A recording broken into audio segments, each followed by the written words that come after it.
He could barely walk. His left foot was screaming with pain, but he stayed out there, chasing down every ball while wincing with each step.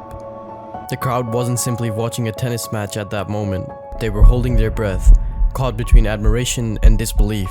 Rafael Nadal, limping near collapse, refused to stop. That's what set him apart. Even when his body demanded surrender, his will would not allow it. To understand how a boy from a small island in Spain grew into this relentless champion, we have to rewind.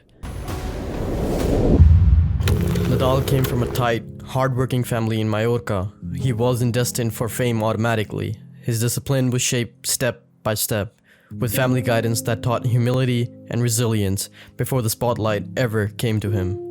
Rafael Nadal was born in Manacor, a modest town in Mallorca, where community and family carried real weight. Growing up, discipline wasn't something abstract. It came naturally from the people around him. Both sides of his family had a background in sports, and that atmosphere gave young Rafa grounding. With tennis, though, structure mattered most, and his Uncle Toni was the figure who would define it. Uncle Toni wasn't a gentle coach. His methods were firm, even harsh at times, designed to instill perspective. He taught Nadal that nothing should have been taken for granted, not wins, not privilege, not comfort. Rather than feed him confidence, Toni demanded effort, humility, and resourcefulness. Rafa grew up playing on rough courts, often forced to adapt with inadequate conditions. Those early lessons built the stubborn resilience he is still known for today. As a teenager, Nadal didn't just compete against his peers.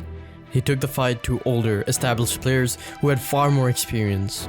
The precocious teenager pulled off upset wins that drew attention across the tennis world.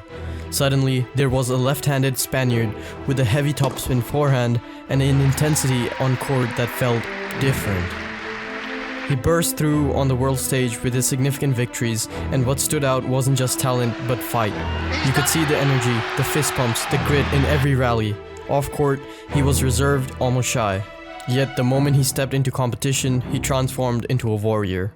The contrast defined the early Rafa, a quiet young man carrying an internal storm. With his rise underway, it became clear he wasn't just another talented youngster. Nadal was about to carve out dominance, and clay courts would become the battlefield where his legend started to take shape. When Nadal claimed his first French Open title, he was only a teenager, but the way he did it was impossible to ignore. Clay courts demand patience, power, and tireless movement. Most players suffer through them, but Nadal thrived as if he was born for the surface. His spin-heavy strokes gripped the court, his footwork slid into position flawlessly, and his stamina outlasted opponents who would simply break down. Overnight, people were calling him the King of Clay. The first Roland Garros win wasn't a fluke. It was the start of an era. Day after day, year after year, Nadal returned to Paris and built a fortress of dominance that no other athlete has matched. He trained for it obsessively, with sessions that pushed his body to the edge. Long drills, endless repetition, sliding until muscles screamed. His practice habits mirrored the iteration of the clay itself, grinding away until his game was nearly unbreakable. The numbers alone are staggering: 14 French Open titles, not scattered randomly, but built with consistency across nearly 2 decades. To grasp that, imagine a surface where one man becomes almost unbeatable, creating the same expectation that sunrise will happen tomorrow. Rivals often admitted that the weight of history and reputation crushed them before the match even began. One of the psychological effects of his dominance was how players approached him. They didn't walk in planning bold tactics, they walked in hoping something unusual might happen to shake Rafa. Fans knew it too. When Nadal played on clay, there was a sense that they were watching inevitability, a rare convergence of talent and environment that sport rarely produces. The legacy of that dynasty isn't just trophies themselves, it's how it changed how people thought about sporting streaks. Nadal on clay became shorthand for unbeatable. Journalists started adding, like Nadal on clay, when describing dominance in other fields. His empire set benchmarks not just for tennis historians, but for how we measure excellence itself. And yet his greatness never existed only on the soft red dirt. Nadal captured Grand Slam titles on grass and hard courts, showing that while clay may have been his throne, he was no specialist. Still, what clay did was shape his myth, the fighter, the beast, who wouldn't yield. But all dynasties face challenges, and no one escapes the limits of human body. The very fighting spirits and physical demands that made Nadal indestructible on clay began wearing him down. His rise and reign set him on a collision course not just with opponents, but with his own injuries. And the battles off court were about to become just as legendary. In sport, there's dominance and there's defiance. For Rafael Nadal, the hidden rival wasn't Federer, Djokovic, or any opponent across the net. It was his own body. From early in his career, pain followed him, most notably through a rare condition called Malherbe syndrome, a degenerative issue in his left foot.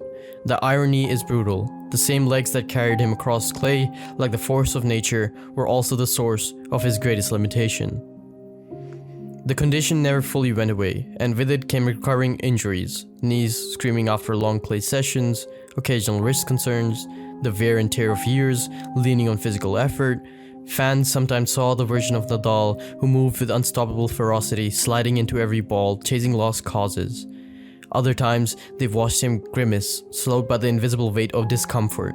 This duality is part of what made following him such an emotional ride. Imagine being the best in the world at something, but every day wondering how long your body will let you keep doing it. Nadal himself admitted those doubts. There were stretches when he stepped away entirely, questioning whether returning was even possible. Each layoff raised whispers of retirement, and the tennis community debated if he had seen the last of him at his peak. The stakes in those moments went beyond missing tournaments. For Rafa, the risk was losing tennis itself, not because his opponents defeated him, but because physical limitations forced him out. That possibility cut deep for fans who had watched his fire define entire eras. They weren't ready to let that go, and clearly neither was he. His answer to adversity almost always came through patience and persistence. Instead of rushing back, he devoted himself to rehab, countless hours in controlled training rooms, strengthening muscles, retraining movement, searching for ways to protect vulnerable joints and bones. That process stripped away the glamour. Here's one of the tennis all-time great, reduced to careful step patterns, exercises that athletes just starting out might do, and yet he endured it with all focus. These injuries created one of the most defining elements of Nadal's myth, the comeback. Because every time people counted him out, he returned, seemingly more determined and gritty. Rivals often said playing Nadal after injury breaks was dangerous because his hunger multiplied. Those comebacks weren't just from retrieving form, they symbolized his resilience and his refusal to bow to circumstance. The 2022 season offered the perfect example. Entering the year, Rafa wasn't even sure his foot would allow him to keep competing. At one point, he admitted he thought that his career might be over. Yet, there he is in January, winning the Australian Open, pulling off reversals that stunned younger challengers. Suddenly, the so-called injured veteran was lifting trophies again. To fans, it felt almost cinematic, a reminder that spirit can sometimes bend reality. What separates Nadal from others isn't only he keeps finding his way back, it's that the struggles added to his legacy rather than diminish it. For many athletes, repeated injuries create questions, even tarnish reputations. But Nadal's return made people admire him more. His greatness wasn't measured only in trophies stacked in cabinets, but in the way he fought without guarantees. Every limp across a baseline, every laborious swing from a compromised body became part of his narrative. Fans connected deeply with his human side, watching a champion in pain stripped away the distance between athlete and supporter. You didn't need to understand advanced tactics to relate to everyone's struggle. Rafa let people see it openly, and by overcoming it again and again, he turned vulnerability into strength. This cycle of triumph, collapse, and return distinguishes Nadal from his peers. Federer was often celebrated for elegance, Djokovic for clinical dominance. Nadal's image grew around survival. His comebacks weren't interruptions, they became milestones, almost chapters in a saga that audiences followed with suspense. You never knew when an injury would strike, but you trusted that at some point Rafa would appear again, fist clenched, ready to fight. All of this transforms how we view his legacy. His reign isn't only about clay record, books, or victory counts. It's about the collective memories of moments when everything seemed lost and then suddenly wasn't. The injuries nearly broke him, but the comebacks etched him deeper into sporting history. And it's the battlefield of resilience that we understand why Nadal means more than just another champion. From here, though, another dimension comes into focus. Nadal wasn't simply admired for surviving. He was respected for how he carried himself while doing it, because even in the heat of struggle and in the rare glow of effortless triumph, he never lost touch with humility, and that takes us into the heart of his character. Through decades of dominance, through comebacks and milestones, one trait won Rafa: universal respect, humility. You never saw him gloating, never saw arrogance in victory. After matches, his instincts was to acknowledge opponents, to value the battle itself. Even in decisive wins, he carried the same respectful tone. That attitude set the tone for his reputation across sports. There are countless small gestures that shaped his image. On court, he makes a point of applauding rivals' shots, offering sincere words in post-match interviews. After brutal defeats, he praises the victor, sometimes turning the spotlight away from himself entirely. Fans remember the tournaments where minutes after winning, Nadal was already thanking organizers, ball kids, and crowds with heartfelt appreciation. What's striking is how his upbringing never faded. Despite fame, despite extraordinary wealth, and resume unmatched on clay, Nadal still lives much of the same lifestyle rooted in Manacor. His family remains central. The simplicity of those roots taught him perspective, and it's visible every time he competes. The fight is fierce, but the ego never inflates. That balance is why Nadal transcends statistics. Sure, 14 French Opens will always stand on record, but his legacy runs deeper. He showed what it meant to dominate while staying grounded, to achieve mythical success without distancing yourself from respect. To teammates, fans, and rivals, Rafa's lesson is simple. Greatness isn't only measured by what you win, but by how you carry yourself while winning.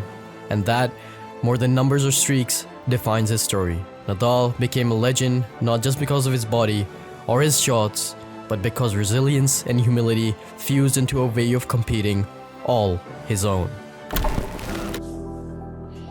I have doubts every day. It's not about the doubts. I think are good, because the doubts give you the possibility to work with more intensity, with being more humble and accepting that you need to keep working hard